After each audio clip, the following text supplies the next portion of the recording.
building a critical link between the grower and the market. Learn about feed this morning on For the Record. Good morning, I'm Neil Heinen.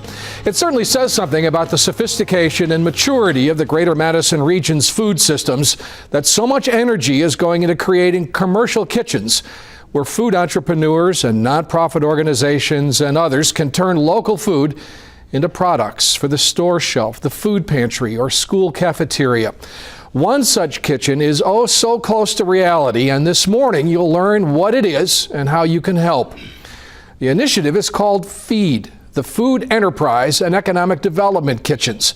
Ellen Barnard is chairing the effort to get it built. RP's Pasta founder and REAP Food Group board president Peter Robertson is helping out, and they both join me this morning. And Ellen and Peter, thanks very much. What is FEED? How do you describe it, Ellen?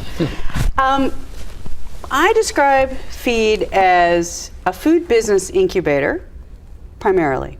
And what it is it's going to be a facility that offers 5 different kinds of commercial kitchen space that we will lease to all kinds of folks, individuals who want to start a food business or grow one, nonprofit organizations that want to either do a food-based fundraiser or offer food service training to the people that they work with who need jobs and job training, and then to people like REAP who need it to have the school snack program snacks processed so that they can actually get them into more school children's weekday snacks. So I guess what we have to tell people is that if someone wants to create a product, if someone wants to provide food, you can't just do it in your own kitchen, right? That's correct. I mean, for a lot of reasons.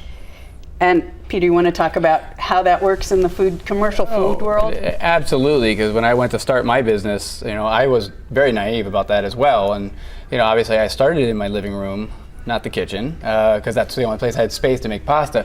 But yes, there's state regulations, there's codes, and once you understand them, you understand why they're there. It's for food safety, for the health of everybody. So when RP's Pasta opened, I did actually almost within the first year of being open, I started by renting someone else's kitchen, and then I started renting my kitchen. So the demand is out there. Well, what did you do? You rented another restaurant's kitchen or something? It was a caterer, and I rented some space there. But you had to go and make a deal with somebody and try to find the times that worked and that kind of thing. Oh, I searched and bakery after bakery after caterer, and finally found these 2 young women, wonderful, Lobecca Catering. Let me use some of their space. So that's how I started. It was essentially they weren't an incubator, but they chose to make their catering space an incubator for me. And so then I even continue to do the same thing.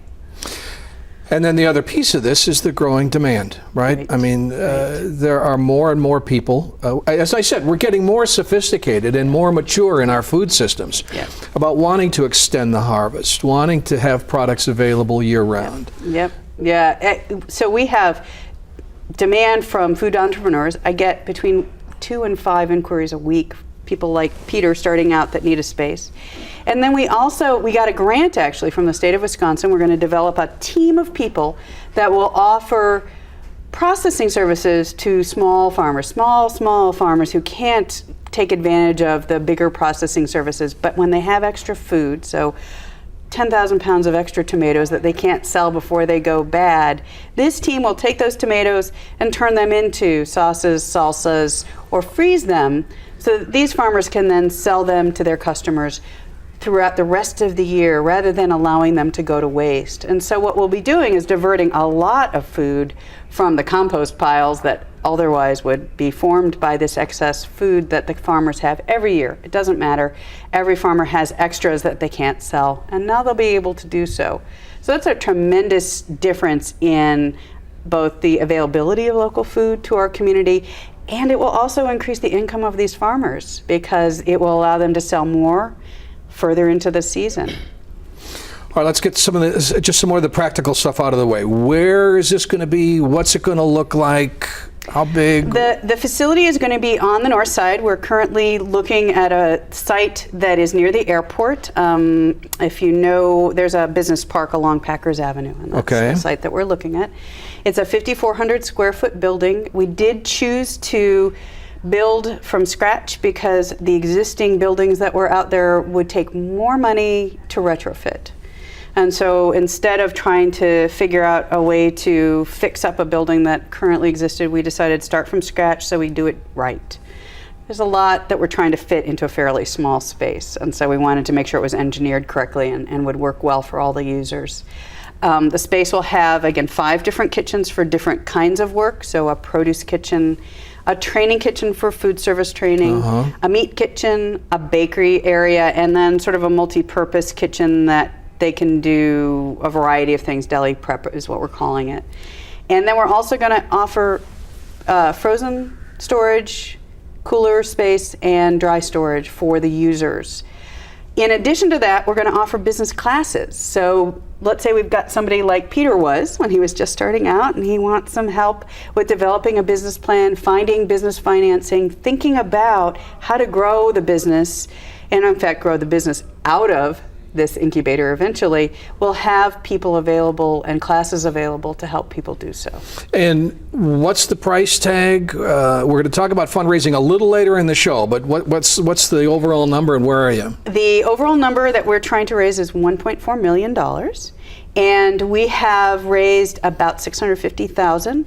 $500,000 of which is coming from the city of Madison, and then the rest from grants that we've gotten and individuals. So you need another 7. My math is we're saying we need between $600,000 and $700,000. Part of this will be able to be financed, so we can get a loan for part of this. We think we can afford a $400,000 loan. So right now we're working on raising between $200,000 and $300,000. Okay, that's what you need, but is between $200,000 and $300,000. Yes. All right, we're going to get to that.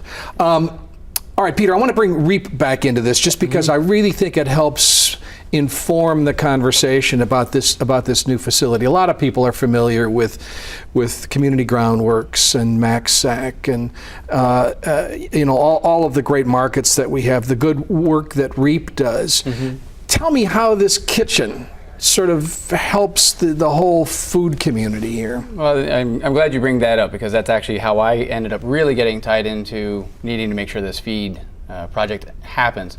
I've been on the REAP board for about 6 years, and a lot of our work is directed towards the farm to school. Healthy. You know what? Maybe you should describe REAP. I always forget. There are people watching that aren't going to know what REAP is. Okay, very good point. REAP we're an organization. We administer a farm to school program, which is trying to get local, healthy, organic foods into schools, organic when we can. We also do the Buy Fresh, Buy Local program, which is also connecting restaurateurs and chefs directly with farmers. Again, with the greater thing that local farmers have more outlets direct to who needs them. Right. I can't even remember what REAP stands for. Regional Research, Education, Action, and Policy on Food. Thank you. Which is so long, so we just like to call it REAP. REAP, yeah. REAP. I mean, REAP is, you reap the harvest. Sure. Just leave it there.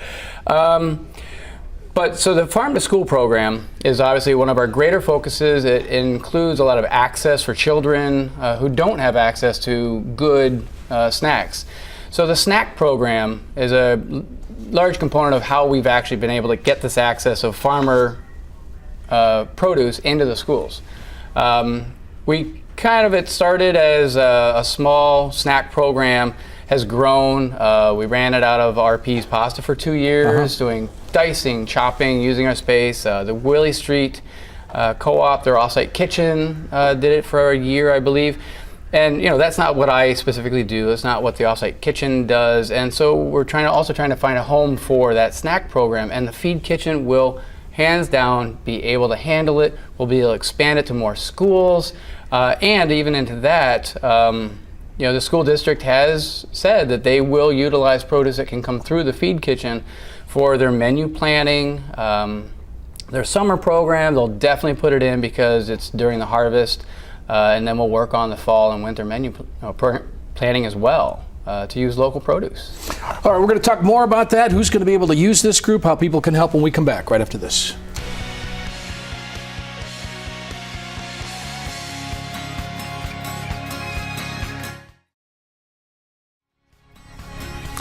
I'm back with Ellen Barnard and Peter Robinson, and we were talking about FEED, which is the new Food Enterprise and Economic Development Kitchens project that will be going up on the north side if they can raise enough money. And as I said at the beginning, they are very, very close.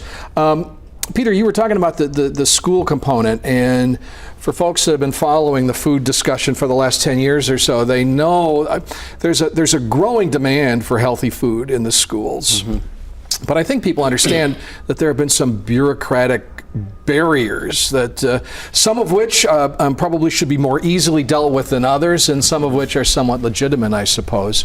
But it has to do with space, it has to do with rules and regulations, it has to do for preparation of food. Mm-hmm. Why will this kitchen help get over those barriers? Well, the main part is that school systems, when they originally designed them and built them, had kitchens pretty much in every school. They were able to prepare food at the school level. Some schools then moved to a central commissary where they were able to do all the preparation and the washing and the cutting, the cooking. And then schools kind of moved into, we need to buy pre-packed, processed foods that our handling is we pick it up, we put it in a tray and make sure it goes to a school. So at the school food system level, there's typically not a whole lot of ability to do any preparation. It's just a pass-through.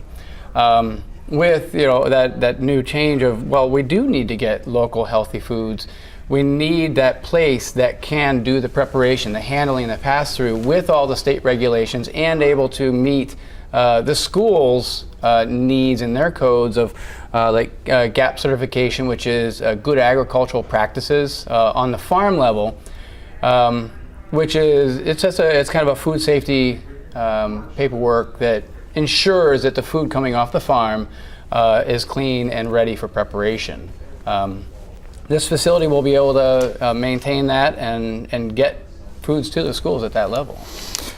This is going to be open 24/7 from the beginning, Ellen? Correct. I mean, that's the kind of demand that you're expecting? Yeah. We have, again, because I get so many inquiries every week, and it's often from people who have full-time day jobs who are working on starting their next job or a second job, and so we have to be available to them very early in the morning, very late at night, in the middle of the night. I have people who said, actually, I want the 3 to 6 a.m. slot because that's when I can do my baking and get it into the stores or the coffee shops that need it. So we will be open 24/7, and we will have a system in place where we train people to use the facility, where we monitor the cleanliness and the care, and then a way to make sure that they succeed with their businesses. I'm just thinking in the last, I don't know how many months, conversations that I've had with the folks at the Goodman Center and St. Vincent de Paul and the River Pantry, mm-hmm. and the Community Action Commission. Each one of them has a specific need for food preservation, for using food that they get that they can't, that they're worried about keeping fresh and available. That's right. I mean, is the plan right off the bat to incorporate all those needs into what FEED does? That is, and in fact, the processing team will be working with Community Action Coalition specifically because they get large quantities. They get these 5-gallon containers of leftover food from various institutional settings, and they have to somehow put them into smaller containers so that they can be given away at the food pantry level to families that need them, because no family needs 5 gallons worth of soup. And they can't do that themselves. Food safety regulations require that be done in a commercial kitchen setting. So our food processing team will do that for them, get them that food back into their hands and out into the food pantries, where people like the River Food Pantry can then make sure they get into the hands of the families that need it. The River Food Pantry themselves will be operating a food service training program for their customers who are unemployed or underemployed and want help getting the skills to develop a path to a solid and reliable job. And what we know is restaurants in particular are struggling to get trained workers that have good work skills and good life skills, and will stay there for the long term and be reliable workers. And so the river is going to provide the training, and with Feed's help, they're going to have a relationship with the restaurants in the community so that these folks can get good long-term jobs. They're not the highest paying jobs, but they're also not low paying jobs, and many of them offer things like health insurance and pay time off and other benefits. Yep. So they're ways to help people get themselves out of poverty. So we're really trying to offer a place that can increase the opportunities for both addressing hunger and addressing poverty, in addition to developing new food-based jobs and businesses that all of us will get to enjoy. How many times do you get called by somebody who says, I'm thinking... Oh, me? Oh. A couple times a week. What do I do? How do I mean, those kinds of services, really practical business advice is going to be pretty important. And I don't know if that's a part of Feed, but... Oh, absolutely. Yeah. And, because even, you asked how often do I get calls on that. I'd say half the calls are, can we just sit down for coffee and can you tell me how did you get your stuff into a grocery store? And these are people that have great ideas. And it's amazing to see what comes out of these people, but they do need some guidance. And the old saying, don't reinvent the wheel. We don't need to. We could bring these products to market, bring these products to being accessible to people with needs, can just happen with a facility that can make it happen. And so it's so exciting to see this coming.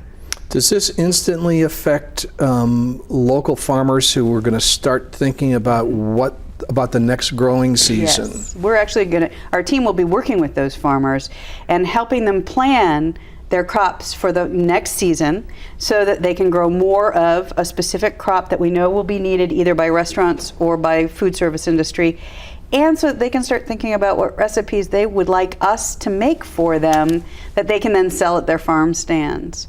A great example is there's a user, a future user, who she makes garlic scape pesto. It's fabulous stuff, very unusual. She sells it at the farmer's market. Right now she has a commercial kitchen and she makes it herself, but she doesn't have time to make it. And she can't certainly keep up with the demand that she's got from her customers, as well as the number of garlic scapes that she has to harvest. So she's looking forward to bringing that recipe in, handing over the products, having the team make it up, and then she can sell it at her markets, and she'll be able to sell way more than she could possibly process on her own. So it's a great example of, we'll keep working with her to develop new recipes and support her need to grow that business. All right, when we come back, we're going to talk about what's going to happen in the next couple of months to get this done.